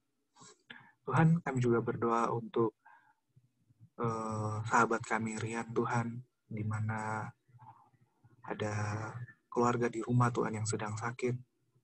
Ya, marilah ya Bapak, agar supaya Roh Kudus-Mu mau hadir tempat ini Tuhan untuk menjamah serta memberikan kesembuhan bagi orang yang ada di rumah dari saudara Rian Tuhan, sehingga kesembuhan terjadi Tuhan dan nama-Mu saja yang dimuliakan Tuhan. Tuhan, kami berdoa Tuhan untuk care group kami Tuhan, God's Word Ministry Tuhan. Kiranya dalam setiap apapun langkah yang kami jalani Tuhan, dalam setiap perbuatan tangan kami, biarlah semuanya itu sesuai dengan kehendak, sesuai dengan visi dan misi-Mu Tuhan dalam kehidupan kami. Tuhan, terapkanlah kepada kami hati yang mau melayani Tuhan. Terapkanlah kepada kami hati yang penuh dengan kerendahan hati Tuhan, untuk selalu tetap melayani satu dengan yang lain kepada sesama-sesama kami yang membutuhkannya Tuhan. Biarlah Tuhan setiap doa-doa yang kami panjatkan ke hadirat-Mu Tuhan, itu dapat Engkau dengar Tuhan, dan Engkau mengabulkannya Tuhan. Tuhan, Engkau mengetahui setiap kerinduan hati kami Tuhan. Engkau yang mendengar dalam hati kami masing-masing di tempat ini Tuhan. Apa kerinduan kami, apa doa kami Tuhan yang ingin kami sampaikan padamu. Engkau mengetahuinya terlebih dahulu Tuhan. Tetapi kami juga ingin menyampaikan kepada Engkau karena kami rindu untuk berkomunikasi juga dengan Engkau Tuhan. Tidak hanya kami menampungnya dalam hati kami, tetapi kami juga mengeluarkannya melalui bibir kami yang terucap Tuhan kepada Engkau. Tuhan, ya Allah Bapa kami, bawalah kami untuk selalu bertekun kepada Engkau, dan biarlah Tuhan ketika Engkau datang yang kedua kali, Tuhan kami telah siap untuk hadir bersama-sama dengan Engkau, untuk mengikuti Tuhan perjamuan bersama-sama dengan Engkau di surga Tuhan. Terima kasih ya Bapa, terima kasih ya Tuhan Yesus. Malam yang begitu indah, kiranya Engkau menyertai sepanjang peristirahatan kami pada malam hari ini, agar supaya besok pagi kami dapat kembali untuk bangun dan untuk menyambut Engkau bagi Tuhan. Terima kasih ya Bapa, terima kasih Yesus. Ini menjadi doa kami, hanya di dalam nama Tuhan Yesus kehendak-Mu yang saja yang jadi. Haleluya, amin. Amin, terima kasih atas doanya. Puji Tuhan, acara kita sudah berakhir dengan baik. Terima kasih teman-teman yang sudah hadir, bergabung bersama, memberikan tambahan, memberikan pelajaran yang baik sama-sama malam hari ini. Terlebih khusus, terima kasih Kak Ian sudah menyiapkan materi dan membawakan pada malam hari ini. Last but not least, kita akan foto bersama seperti biasa. Silakan Ibu Michelle, seksi dokumentasi. Teman-teman yang belum menyaksikan videonya, kamera semuanya. Esther, Edson, dan Gwen. Bapak Edson dan Ibu Gwen. Sudah guys, sudah ready semuanya. Senyum permanen. 1, 2, 3. Coba. Nah, sebentar, saya cek dulu. Oke, aman guys. Terima kasih. Gustel. Cek diri sendiri baru aman. Betul, kita baru mau bilang itu, Oke. Terima kasih teman-teman. Sampai jumpa di pertemuan berikutnya. Di hari Minggu kita Ulang, guys. Oke, dah. Sorry, ulang. Oh, sorry. Ulang. Berarti tidak bagus Pak dia. Ya, enggak, Kak Tilpes ini kata mesti lebih lebar. Berarti tidak bagus Pak Michelle lo ini. Tadi Kak Tilpes itu dipaksa. Oh, iya, Dang. Oke, guys. Kalian. Ibu Ika, tidak ada? Siapa tahu ada yang adek. Ya, sini. Oh, ya enggak. Ketika itu saya. Kita ya, coba. Ibu Ika, guys. Oke, siap. 1, 2, 3. Nanti Ingrid yang akan ya, guys. Coba. Oke, terima kasih semua. Selamat malam. Thank you. Selamat teman-teman Bye, lagi. sahabat. Dadah. Oke, selamat sahabat. Selamat sahabat. Selamat sahabat. Thank you. Kita belum stop recording. Tutup. Tutup. Enggak, kita. Ini kan anak crop